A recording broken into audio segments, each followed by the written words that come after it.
11वां अध्याय, देवताओं का देवी की स्तुति करना और देवी का देवताओं को वरदान देना। महर्षि मेधा कहते हैं, दैत्य के मारे जाने पर इंद्रादि देवता अग्नि को आगे करके कात्यायनी देवी की स्तुति करने लगे।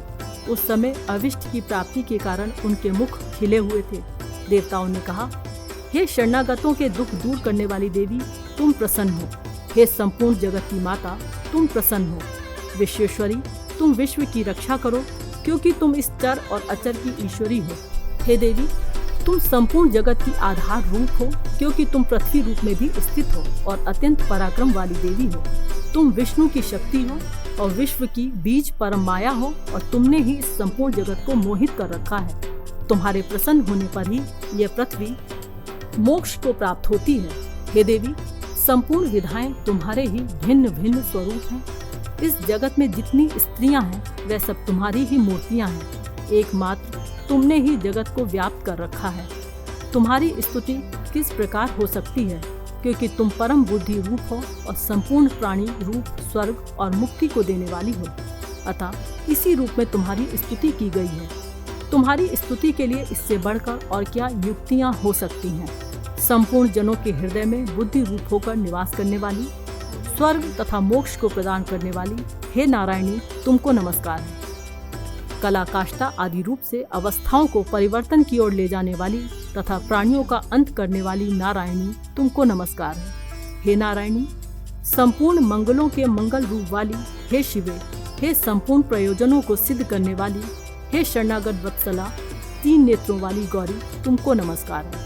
सृष्टि, स्थिति तथा संहार की शक्ति भूता सनातनी देवी, गुणों का आधार तथा सर्व सुखमयी नारायणी, तुमको नमस्कार है। हे शरण में आए हुए शरणागतों, दीन दुखियों की रक्षा में तत्पर, संपूर्ण पीड़ाओं को हरने वाली, हे नारायणी, तुमको नमस्कार है। हे नारायणी, तुम ब्रह्माणी का रूप धारण करके हंसों के जुटे हुए विमान पर बैठती हो तथा कुश से अभिमंत्रित जल छिड़कती रहती हो, तुमको नमस्कार है। महेश्वरी रूप से त्रिशूल, चंद्रमा और सर्पों को धारण करने वाली, हे महावृषभ वाहन वाली नारायणी, तुमको नमस्कार है। मोरों तथा कुक्कुटों से घिरी रहने वाली, महाशक्ति को धारण करने वाली, हे कौमारी रूप धारणी निष्पाप नारायणी, तुम्हें नमस्कार। हे शंख, चक्र, गदा, शांग, धनुष रूप आयुधों को धारण करने वाली वैष्णवी शक्ति नारायणी, तुम हम पर प्रसन्न हो, तुम्हें नमस्कार। हे दांतों पर पृथ्वी को धारण करने वाली वराह रूपणी कात्यायनी नारायणी, तुम्हें नमस्कार। हे उग्र नरसिंह रूप से दैत्यों को मारने वाली, त्रिभुवन की रक्षा में संलग्न रहने वाली नारायणी, तुम्हें नमस्कार। हे मस्तक पर किरीट और हाथ में महावज्र धारण करने वाली, सहस्त्र नेत्रों के कारण उज्ज्वल वृत्रासुर के प्राण हरने वाली ऐन्द्री शक्ति नारायणी, तुम्हें नमस्कार। हे शिवदूती स्वरूप से दैत्यों के महामत को नष्ट करने वाली, हे घोर रूप, हे महाशब्द वाली, हे नारायणी, तुम्हें नमस्कार है। दाढ़ों के कारण विकराल मुख वाली, मुंडमाला से विभूषित मुंडमर्दिनी चामुंडा रूपा नारायणी, तुम्हें नमस्कार। हे लक्ष्मी, लज्जा, महाविधा, श्रद्धा, पुष्टि, स्वधा, ध्रुवा, महारात्रि तथा महाविधा रूपा नारायणी, तुम्हें नमस्कार। हे मेधा, सरस्वती, सर्वोत्कृष्ट ऐश्वर्य रूपिणी पार्वती, महाकाली, नियंता तथा ईश रूपिणी नारायणी, तुम्हें नमस्कार।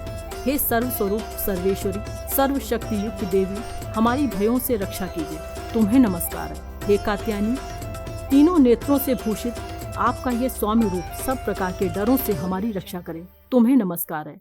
हे भद्रकाली, ज्वालाओं के समान भयंकर, अति उग्र एवं संपूर्ण असुरों को नष्ट करने वाला आपका त्रिशूल हमें भयों से बचाए, तुमको नमस्कार है। हे देवी, जो अपने शब्द से इस जगत को पूरित करके दैत्यों के तेज को नष्ट करता है, वह आपका घंटा इस प्रकार हमारी रक्षा करे जैसे माता अपने पुत्रों की रक्षा करती है। हे चंडिके, असुरों के रक्त और चर्बी से चर्चित जो आपकी तलवार है वह हमारा मंगल करे, हम आपको नमस्कार करते हैं। हे देवी, आप जब प्रसन्न होती हो तो संपूर्ण रोगों को नष्ट कर देती हो, और जब आप रुष्ट हो जाती हो तो संपूर्ण वांछित कामनाओं को नष्ट कर देती हो। जो मनुष्य आपकी शरण में जाते हैं उन पर कभी कोई विपत्ति नहीं आती, बल्कि आपकी शरण में गए हुए मनुष्य दूसरों को आश्रय देने योग्य हो जाते हैं।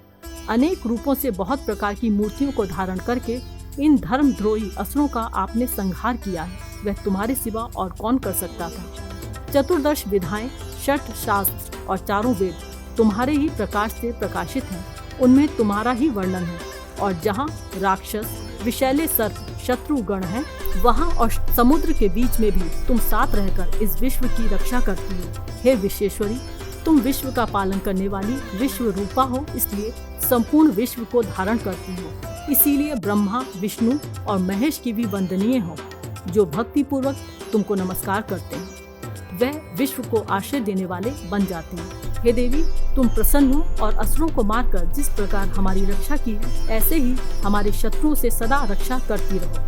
संपूर्ण जगत के पाप नष्ट कर दो और पापों तथा उनके फल स्वरूप होने वाली महामारी आदि बड़े बड़े उपद्रवों को शीघ्र ही दूर कर दो। विश्व की पीड़ा को हरने वाली देवी, शरण में पड़े हुओं पर प्रसन्न हो। त्रिलोक निवासियों की पूजनीय परमेश्वरी, हम लोगों को वरदान दो। देवी ने कहा, हे देवताओं, मैं तुमको वर देने के लिए तैयार हूँ। आपकी जैसी इच्छा हो वैसा वर मांग लो, मैं तुमको दूंगी। देवताओं ने कहा, हे सर्वेश्वरी, त्रिलोकी के निवासियों की समस्त पीड़ाओं को तुम इसी प्रकार हरती रहो और हमारे शत्रुओं को इसी प्रकार नष्ट करती रहो। देवी ने कहा, वैद स्मृत के मनवंतर के 28वें युग में 2 और महाअसुर, शुंभ और निशुंभ, उत्पन्न होंगे। उस समय मैं नंद गोप के घर से, यशोदा के गर्भ से उत्पन्न होकर विंध्याचल पर्वत पर शुंभ और निशुंभ का संहार करूंगी। फिर भयंकर रूप से पृथ्वी पर अवतीर्ण होकर मैं वह प्रचित्ति नामक दानवों का नाश करूंगी। उन भयंकर महाअसुरों को भक्षण करते समय मेरे दांत अनार के पुष्प के समान लाल होंगे। इसके पश्चात स्वर्ग में देवता और पृथ्वी पर मनुष्य मेरी स्तुति करते हुए मुझे रक्त दंतिका कहेंगे। फिर जब 100 वर्षों तक वर्षा न होगी तो मैं ऋषियों के स्तुति करने पर आयोनिज नाम से प्रकट हो जाऊंगी और अपने 100 नेत्रों से ऋषियों की ओर देखूंगी। अतः मनुष्य शताक्षी नाम से मेरा कीर्तन करेंगे। उसी समय मैं अपने शरीर से उत्पन्न हुए प्राणों की रक्षा करने वाले शाकों द्वारा प्राणियों का पालन करूंगी और इस पृथ्वी पर शाकंभरी देवी के नाम से विख्यात हो जाऊंगी। इसी अवतार में मैं दुर्ग नामक महाअसुर का वध करूंगी। इससे मैं दुर्गा देवी के नाम से प्रसिद्ध होंगी।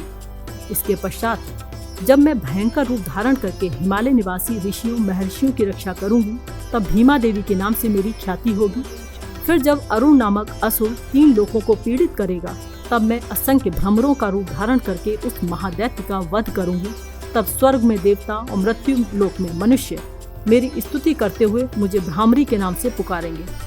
इस प्रकार जब जब पृथ्वी राक्षसों से पीड़ित होगी, तब तब मैं अवतरित होकर शत्रुओं का नाश करूंगी।